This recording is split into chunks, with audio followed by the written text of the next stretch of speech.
Assalamu alaikum wa rahmatullahi ta'ala wa barakatuh, mes frères et sœurs. Nous nous retrouvons pour la suite de Mizan al-A'mal d'Al-Ghazali rahimahullah avec le chapitre 8, exposé sur la meilleure des deux voies.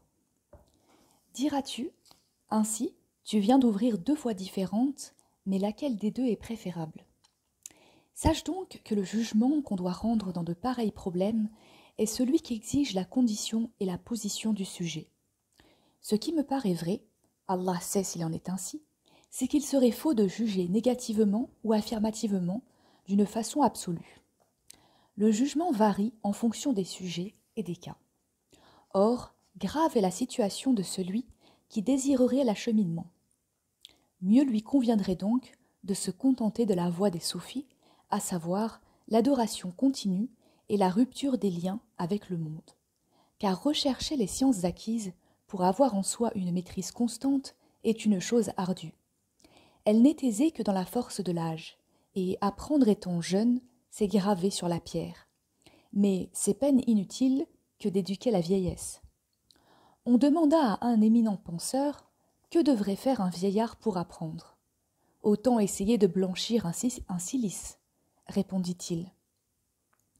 Ce qui revient à dire que ce qui sied au commun des mortels, c'est de se vouer à l'action et d'acquérir la science dans la mesure où elle sert à connaître ce que doit être l'action. Car les gens, pour la plupart, ne se préoccupent pas de ces affaires durant leur prime jeunesse. S'il arrive qu'on s'en inquiète dans sa prime jeunesse, il faut considérer sa propre nature et sa propre intelligence. Si l'on s'assure qu'on n'est pas prédisposé à comprendre les subtiles vérités rationnelles, c'est le cas fréquent de cette partie infime des gens que nous venons de considérer, c'est également à l'action qu'on doit se consacrer, la préoccupation des sciences spéculatives se révélant inutile.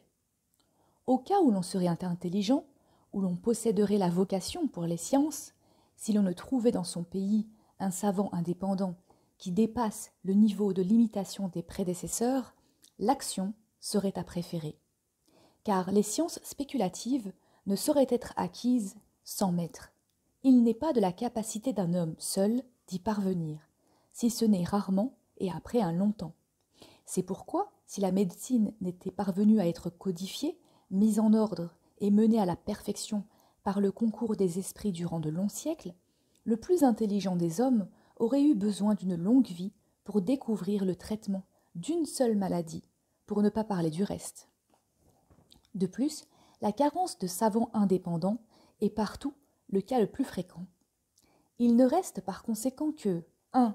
Le cas rarissime d'un homme intelligent qui, dans la fleur de l'âge, se serait rendu compte de la nécessité de la connaissance discursive, qui aurait été doué pour cultiver les sciences et qui aurait rencontré un savant véritablement indépendant. Non certes de ces prétendus savants ainsi baptisés tels qu'on les voit pour la plupart. Ces derniers, en effet, sont des traditionalistes qui adoptent sur l'autorité soit les doctrines elles-mêmes in extenso, soit des doctrines avec leur argumentation telle que les maîtres les leur professèrent. Il serait absurde de suivre ces aveugles. 2. Ou le cas d'un jeune homme qui aurait grandi en cherchant le savoir. Esprit intelligent, le contact avec les diverses sciences lui aurait révélé le savoir discursif. Une personne qui se trouve dans des conditions pareilles est apte à s'engager aussi bien sur les deux voies. Mais il lui est plus méritoire de donner la préférence à l'instruction. Elle étudiera les sciences discursives dans la mesure où il est donné à la capacité humaine de les saisir, par le jeu de l'effort et de l'apprentissage.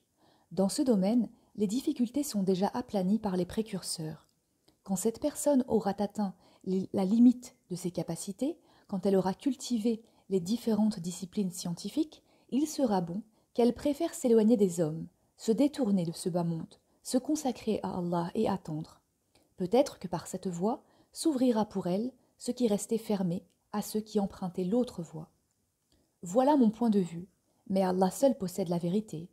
Il en résulte que pour la plupart des mortels, le mieux serait de se consacrer à l'action.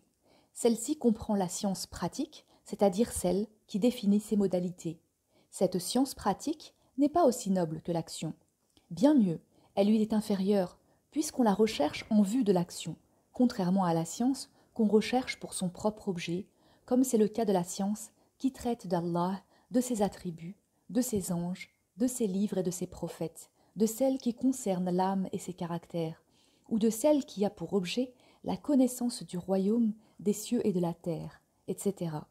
Ces sciences sont spéculatives et non pratiques, bien qu'on les utilise accidentellement, mais non substantiellement quand on agit. C'est parce que pour la plupart des hommes, agir est le mieux, que le prophète sallallahu alayhi wa sallam a traité de l'action, particulièrement et en détail, à tel point qu'il a enseigné aux gens la purification rituelle et ses modalités. Quand il s'est agi des sciences spéculatives, il s'est exprimé brièvement et ne s'est point étendu.